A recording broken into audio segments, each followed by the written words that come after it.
Mungkin kata dokter saudara sakit dan tidak bisa disembuhkan. Mungkin dokter menatap saudara dan berkata, oh kandunganmu mandul dan engkau tidak pernah akan bisa melahirkan anak. Mungkin orang berkata kepadamu, wah hutangmu sudah terlalu besar dan engkau akan hancur, engkau akan binasa, dan keluargamu akan habis semuanya.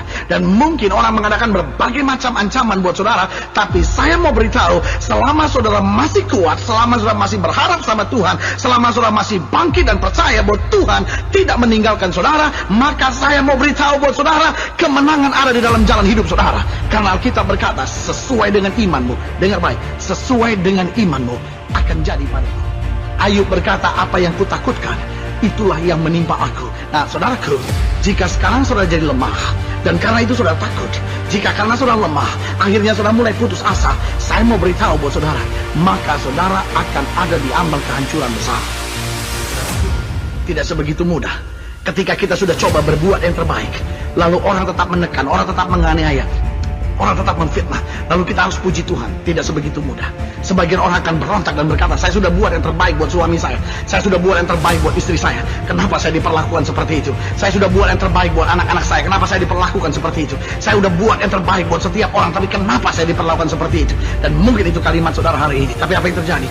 Paulus dan Silas, dia sembah Tuhan, dia puji Tuhan. Walaupun saya percaya tidak mudah, saya percaya ibu, bapak, saudaraku, saya percaya tidak mudah memuji Tuhan, saya percaya tidak mudah berkata terima kasih Tuhan, aku tetap punya tugas dan tujuan dalam keadaan seperti ini, melewati peristiwa. Ingat, ada orang-orang sebetulnya yang sedang mengharapkan engkau jatuh. Ada orang-orang yang sebetulnya ingin lihat karirmu berantakan. Ada orang-orang yang ingin lihat rumah tanggamu hancur. Ada orang-orang yang begitu iri sama saudara dan ingin melihat anak-anakmu binasa. Mengapa saudara tidak perlu lemah dan putus asa walaupun saudara masih hidup di dunia dan manusia biasa? Jawabannya, saudara masih memiliki tugas dan tujuan. Mungkin sekarang saudara hanya mendengar setiap orang merancangkan yang jahat. Mungkin ada orang yang sedang memfitnah saudara. Mungkin ada orang yang sedang menyikut saudara dalam karir saudara. Mungkin ada orang yang sedang membicarakan yang buruk tentang saudara. Mungkin ada orang yang sedang mengungkit-ungkit masa lalu saudara dan hendak melihat kehancuran hidup saudara. Itu bukan saatnya engkau menangis. Itu bukan saatnya engkau berkata, masa orang seperti dia melakukan itu terhadap saya. Atau mungkin saudara berkata, maksa orang serohani seperti dia, saya nggak bisa pikir bagaimana orang serohani seperti dia dapat melakukan itu buat saya. Itu bukan persoalannya. Jangan biarkan air matamu mengalir dengan percuma.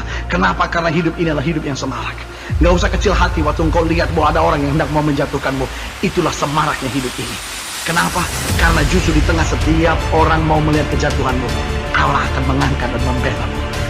Justru orang yang mengharapkan kejatuhanmu akan mundur dan tersipu malu. Tapi orang benar, kata Alkitab, akan berjalan semakin lama semakin kuat untuk menghadap Tuhan dan menyatakan kemuliaannya.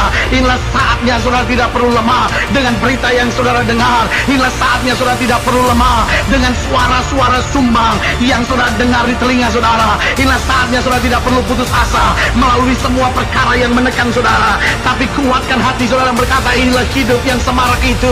Biarkan orang tertawa, aku tetap akan berdiri tegap karena aku tahu Allahku akan membela dan Allahku akan memberi kemenangan bagi setiap orang yang percaya kepadanya. Haleluya. Itu menjamin kita tidak perlu lemah.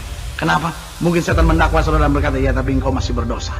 Mungkin setan mendakwa saudara dan berkata, tapi hidupmu masih belum baik. Mungkin setan mendakwamu dan berkata, hidupmu penuh kekurangan. Mungkin setan datang kepadamu dan berkata, engkau tidak bisa diampuni. Tetapi Yesus berdiri di hadapan Bapa dan berkata, tapi darahku telah tercurah. Dan saudaraku, engkau bisa diampuni.